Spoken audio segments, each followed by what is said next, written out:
Assalamualaikum warahmatullahi wabarakatuh. Perkenalkan, saya Sabrina, mahasiswa jurusan Administrasi Pendidikan, Fakultas Ilmu Pendidikan, Universitas Negeri Padang. Baiklah, seperti biasa, pada video kali ini kita akan membahas terkait mata kuliah Manajemen Humas dengan materi pada kali ini yaitu Public External dalam Public Relation. Nah, public eksternal pada akhirnya menjadi sasaran dari keseluruhan kegiatan public relation. Yang menjadikan public eksternal sebagai sasaran akhir yaitu mereka atau orang-orang ataupun anggota masyarakat di luar organisasi, baik ada ikatan langsung dengan lembaga maupun yang diharapkan adanya kaitan dengan lembaga kita. Nah, kita ambil salah satu pendapat dari Suhandang yang mengatakan bahwasanya public eksternal itu minimal terdiri dari 5. Yang pertama itu ada community public, customary public, consumer public, organisasi masyarakat, dan general public. Nah, selanjutnya siapa saja sih yang pantas disebut sebagai public externalnya dari sebuah lembaga, organisasi maupun perusahaan? Di sini ada beberapa ya. Yang pertama itu ada hubungan dengan pihak media atau pers relation. Yang kedua ada hubungan dengan pemerintah. Yang ketiga ada hubungan dengan masyarakat sekitar yang berada di sekitar lembaga, yang tempat berdirinya lembaga begitu. Nah, selanjutnya ada hubungan dengan para rekanan atau pemasok dari barang yang akan kita hasilkan nantinya. Nah, selanjutnya ada hubungan dengan pelanggan. Selanjutnya ada hubungan dengan para konsumen, dan selanjutnya ada hubungan dengan bidang pendidikan, dan yang terakhir ada hubungan dengan masyarakat secara umum gitu. Nah, dari beberapa hubungan suatu lembaga dengan pihak-pihak lain itu, kita di sini akan membahas 3 hubungan yang akan kita gali lebih jauh lagi, yaitu ada hubungan dengan pers atau media, hubungan dengan pemerintah, dan hubungan dengan customer. Baik, pertama kita lihat yang pertama yaitu hubungan dengan pers atau media. Nah, dalam membina hubungan yang baik dengan pers itu harus ada strategi khusus untuk menjaga hubungan dengan pers, sebab pers ini atau media ini memiliki peranan yang luar biasa penting dalam kemajuan dan perkembangan suatu lembaga menyangkut pemberitaan, baik positif maupun negatif. Nah, jikalau adanya pemberitaan negatif atau buruk, itu mempunyai nilai jual yang sangat tinggi gitu. Jadi dengan adanya hubungan yang baik dengan media pers, jadi suatu pemberitaan yang kurang baik itu akan dikonfirmasi terlebih dahulu kepada kita pihak lembaga terkait gimana lebih baiknya, atau mencari fakta-fakta lebih mendalam mengenai pemberitaan negatif tersebut. Nah, di dalam hubungan dengan pers atau media ini juga terbagi menjadi 2. Yang pertama yaitu hubungan kontak formal dan hubungan kontak informal. Nah, lebih penting lagi dalam membina hubungan pers ini kita menggunakan kontak informal, karena pada dasarnya coffee morning itu lebih rileks atau lebih santai dibandingkan dengan rapat anggota gitu. Nah, selanjutnya apa aja sih bentuk hubungan kegiatan praktisi PR dengan pers ini?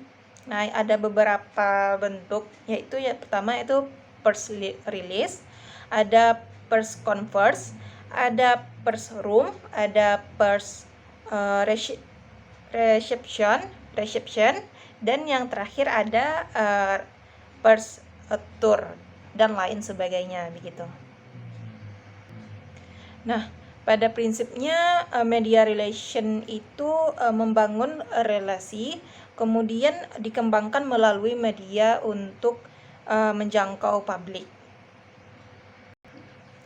Nah, itulah penjelasan terkait hubungan dengan pers atau media. Selanjutnya kita beralih yang kedua, yaitu hubungan yang kedua yaitu hubungan dengan pemerintah atau government begitu.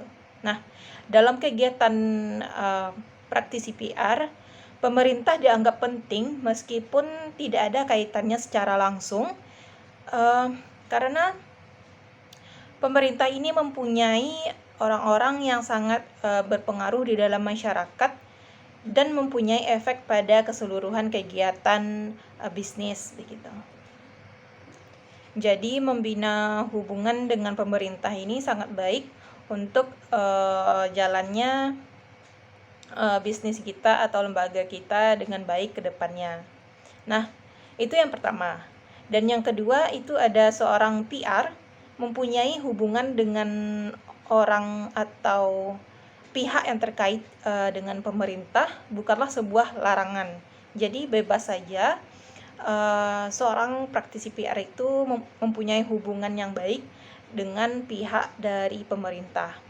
Bukan maksud menjilat ya, tapi mempunyai hubungan baik begitu. Ada tata krama ataupun norma-norma yang diterapkan dalam membina hubungan dengan pihak pemerintah ini. Jadi tidak semena-mena dalam membina hubungan yang baik dengan pemerintah. Nah, selanjutnya apa saja sih tugas-tugas praktisi PR dalam menjalin hubungan dengan pemerintah? Ada beberapa tugas, ada 8 atau 9 begitu. Nah, kita lihat yang pertama yaitu ada meningkatkan komunikasi dengan pejabat pemerintah. Nah, itu tentu saja bahwasanya di dalam pemerintah itu terdapat orang-orang yang sangat berpengaruh begitu. Nah, yang kedua yaitu memantau lembaga pembuat keputusan yang mempengaruhi usaha di bidang mereka begitu. Nah, yang ketiga tugasnya yaitu mendorong partisipasi para pemilih rakyat tiap lapisan masyarakat. Nah, yang keempat, ada mempengaruhi undang-undang yang mempunyai dampak ekonomi kepada rakyat. Jadi kita dapat mempengaruhi bahwasanya undang-undang ini berpengaruh nih kepada rakyat banyak, seluruh rakyat banyak begitu.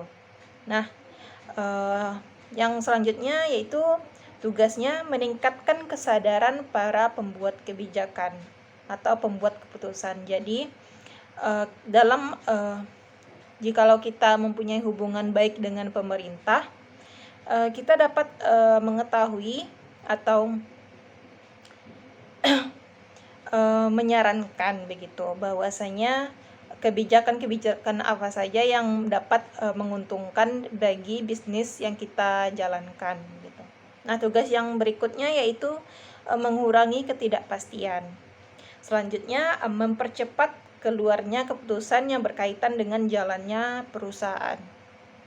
Dan yang terakhir itu ada tugas dari PR ini yaitu mendapatkan perlindungan saat lembaga atau perusahaan kita sedang mengalami krisis. Jadi adanya perlindungan, adanya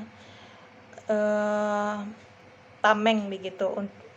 Jikalau misalkan suatu lembaga kita itu mengalami sebuah krisis ataupun suatu isu-isu yang kurang mengenakan begitu. Nah, jadi pemerintah dapat dipakai sebagai perlindungan. Itulah penjelasan mengenai hubungan dengan pemerintah. Selanjutnya kita masuk yang terakhir atau yang ketiga, yaitu hubungan dengan customer. Nah, meningkatkan hubungan dengan customer ini bisa melalui dengan cara meningkatkan loyalitas, mempertahankan pelanggan lama, meningkatkan pelanggan baru, yang kemudian memperkenalkan produk-produk dengan kualitas-kualitas yang memang memberikan jaminan, bukan hanya perkataan begitu. Jadi fokus utama dari hubungan customer ini adalah kepuasan pelanggan. Jadi kita harus bisa mendesain atau kita bisa mempengaruhi customer untuk bahwasanya atau memberikan paradigma yang bagus kepada customer bahwasanya produk yang kita hasilkan itu benar-benar berkualitas, benar-benar produk-produk yang memberikan jaminan begitu. Nah, itulah materi kita pada video kali ini. Saya akhiri. Assalamualaikum warahmatullahi wabarakatuh.